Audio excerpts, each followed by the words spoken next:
सर्वप्रथम आप सभी वीर योद्धाओं का जो राजस्थान प्रदेश के अलग अलग जिले से बता रहे हैं उन सबको नमन। श्री राम सेना की ओर से बहुत बहुत स्वागत और अभिनंदन कि आप मेवाड़ की धरती पर उदयपुर को बता रहे हैं। और एक छोटा सा संगठन है उदयपुर लेवल पर ही है, श्री राम सेना करके, वो हम चला रहे हैं यहाँ पर। उसका उद्देश्य सनातन एकता को बनाए रखना और मजबूती देना, उसके अंदर शस्त्र और शास्त्र का जो है कंसेप्ट वो हम लेके चल रहे हैं। इसके अंदर सर्वप्रथम हमने रक्तदान शिविर के आयोजन किए, जिसके अंदर क्या है कि रक्तदान शिविर के अंदर पहले क्या होता था कि हम खाली एक प्रशस्ति पत्र देते थे, तो प्रशस्ति पत्र देके उसको धन्यवाद करके उसको, परंतु बाद में जब हमें समझ में आया कि मैंने कहा यार हिंदुओं के घर में एक लकड़ी तक नहीं होती है, पहले तो लाठी भी रखते थे पर आज लाठी भी नहीं है और ना उनके घर में कोई एक चाकू छुरा भी कोई लंबा नहीं है, बस चाकू तो मिलता ही है पर छुरा भी नहीं है।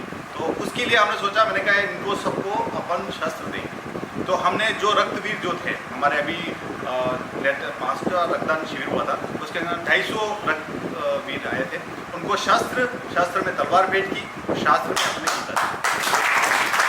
अपना हिंदू समाज शस्त्र विहीन तो है ही है, शास्त्र विहीन भी होता जा रहा है और शस्त्र विहीन हो गया है, शास्त्र विहीन हो गया तो फिर कहाँ से वो बल आएगा। तो इसके लिए हम शस्त्र और शास्त्र की शिक्षा दे रहे हैं। अगर शास्त्र इंसान के पास में, अपने सनातनी के पास में है और शस्त्र नहीं है तो शस्त्र के बिना शास्त्र की रक्षा भी नहीं की जा सकती। तो इसके लिए हम शस्त्र और शास्त्र का कंसेप्ट लेके चल रहे हैं और शस्त्र और शास्त्र हमने हमारे सनातनियों को भेंट किए। उसके बाद मैंने कहा तलवार तो लोगों को दिए, तलवार से क्या है कि लोग हमारे सनातनी थोड़ा डरते हैं और यार दिए घर में कहाँ रखेंगे, कोई ऐसा हो जाएगा, ऑफेंस हो जाएगा, हम क्या करें। तो हमने कहा उसके तिलक लगा दो और रक्षा बांध दो, घर के अंदर रखो। मैं एडवोकेट भी हूँ, मैंने कहा कोई ऑफेंस नहीं है, आप रखो, कोई दिक्कत नहीं है।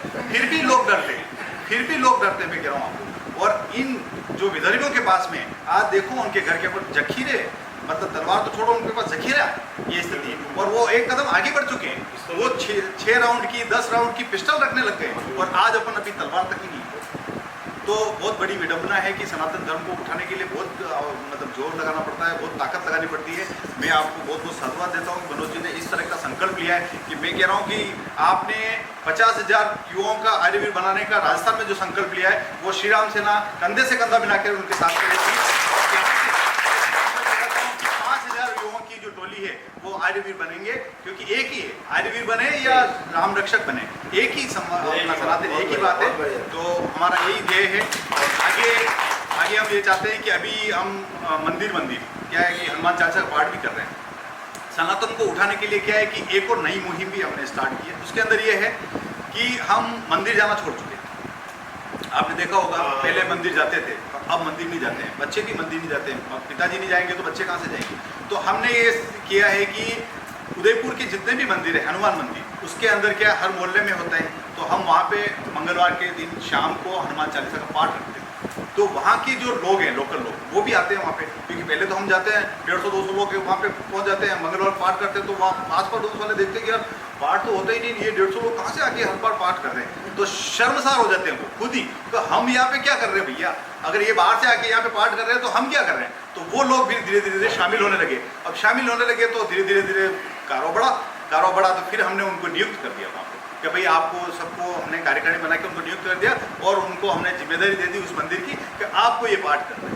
तो ऐसे करके हमने लगभग अभी 4 मंदिरों को हमने स्थायी तौर पर हनुमान चालीसा का पाठ चालू कर दिया है और धीरे धीरे आगे चल रहा है। उसी के साथ हमारे कोई एक विशेषकर ये कार्य करेंगे संगठन, ऐसा नहीं है। सनातन की रक्षा के लिए, धर्म की रक्षा के लिए जो भी कार्य आवश्यक होगा वो श्री राम सेना करेगी, आर्यवीर दल साथ में करेगा, साथ में हम जुड़ के काम करेंगे। प्लस अभी क्या हुआ था, हमने एक मूवी आई थी द कश्मीर फाइल, आपने देखा होगा द कश्मीर।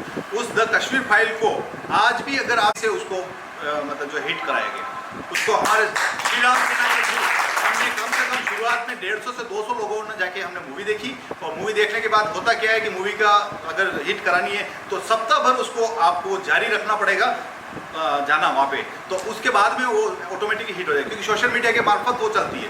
तो हमने द कश्मीर फाइल को भी हिट कराया। फिर उसके बाद में द कन्वर्जन आई, जो कन्वर्जन मूवी वो है जिसके अंदर लव जिहाद को बताया गया। अपनी यंग बेटियाँ जो लव जिहाद में फंसती है उनको कैसे फंसाया जाता है। तो उस द कन्वर्जन मूवी के माध्यम से भी हमने 1224 लड़कियों को हमने निःशुल्क दिखाया।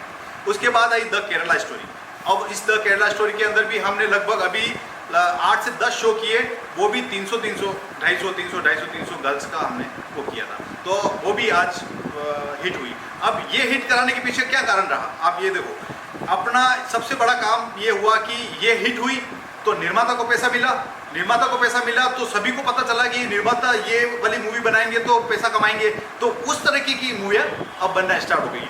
अभी 92 कौन सी वो हुर्रे, अजमेर 92 और हुर्रे बहत्तर हुए, ये इस तरह की मूवी आ रही है जो इनको नंगा करने का काम करेगी। आने वाले समय में इनको नंगा, हम कह रहे हैं कि तुम्हारे बाप दादा पूर्वज ही थे, हमारे पूर्वज थे, तुम्हारे बाप दादा हिंदू थे, मोहन जी थे, श्याम जी थे, ये थे, नहीं मानने के लिए तैयार है, पर आने वाला समय ये कहता हूँ इस मंच के माध्यम से श्री राम का अगर आशीर्वाद रहा तो ये अपने सनातन धर्म के अंदर शामिल होने के लिए आगे होके आएंगे।